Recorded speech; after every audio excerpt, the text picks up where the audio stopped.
I hear thunder. Pitter patter. Time to wake up.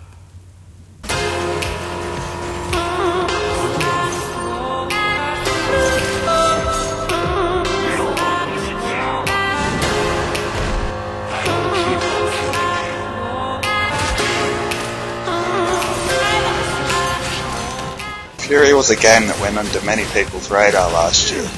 It's essentially a hack and slash meets a shmup, and it plays a bit like Metal Gear Rise's parry system was put in Geometry Wars. The basic premise is you play as a prisoner who gets freed by some dude wearing a bunny mask. It's pretty much 10 boss battles in a row with a walking segment in between each boss.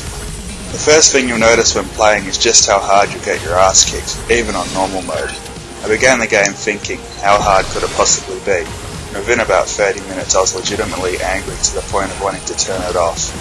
And I'll admit, I really didn't enjoy my first couple of hours on this game. I've done some pretty difficult games over the years, but I was getting wrecked pretty damn hard. But after a while the game sort of just clicked. The game has 3 endings, and there's a hidden one about halfway through which I read about before playing the game, which I ended up doing. Long story short, it resets your progress back to the start of the game.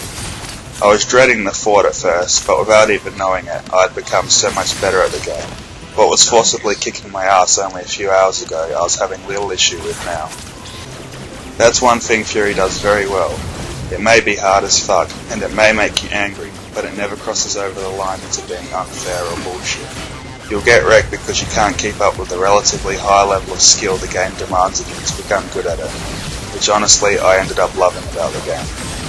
Too many games these days hold your hand and you never really get challenged as a gamer. Furi, on the other hand, gives you a sense of accomplishment. You end up mastering what you couldn't, and it makes the game all the greater in experience.